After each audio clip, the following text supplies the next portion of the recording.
Hello സുഹൃത്തുക്കളെ, ഇത് നമ്മൾ ചർച്ച ചെയ്യാൻ പോകുന്ന വിഷയം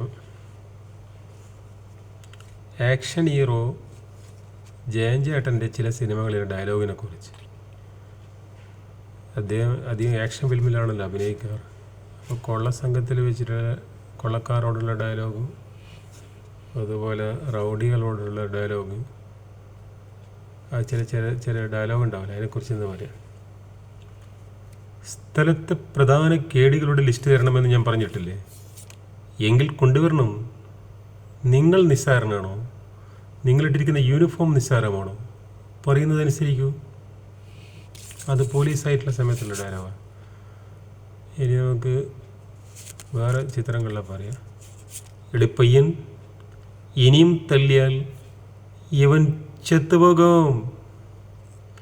ഇവൻ എന്തെങ്കിലും സത്യം പറഞ്ഞിട്ടുണ്ടോ വച്ചാ?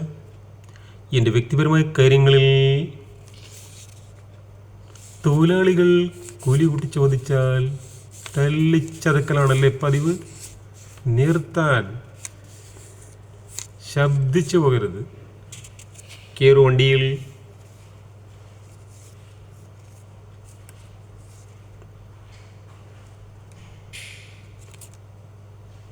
പൊന്മുട്ടയിടുന്ന താറാവിനെ കൊന്നാൽ പിന്നെ പൊന്മുട്ടയുമില്ല, താറാവുമില്ല. നിങ്ങൾ ബുദ്ധിമാനാണെന്നാണ് എൻ്റെ വിശ്വാസം. എങ്കിൽ പറയൂ, എന്തു പറയുന്നു? എങ്ങനെയുണ്ട് എൻ്റെ പ്രകടനം? ഇത് ഞാൻ കേരളത്തിലെ ചെളിയിൽ നിന്നും പഠിച്ചതാണ്. നീയാണോടാ ഈ അലവലാതി ഷാജി? എങ്കിൽ പറയൂ, ഇനി പരിസരത്തെങ്ങാനും നിന്നെ ഞാൻ കണ്ടുപോയാൽ നിന്റെ എല്ല് ഞാൻ ഒടിക്കും. എങ്കിൽ ഇനിയും കാണാം, ശ്രമിച്ചു നോക്കാം. പിന്നെ ചന്ദ്രൻ, നീ പൊയ്ക്കൊള്ളൂ, യവൻ്റെ കാര്യം ഞാൻ ഏറ്റു.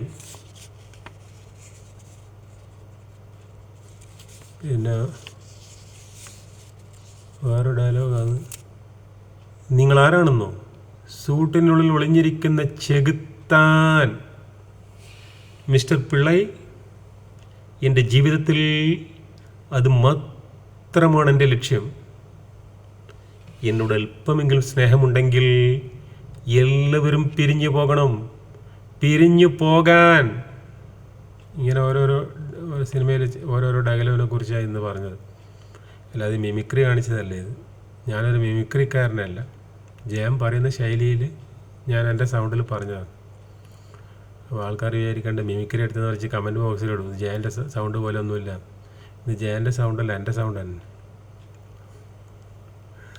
ഓക്കെ.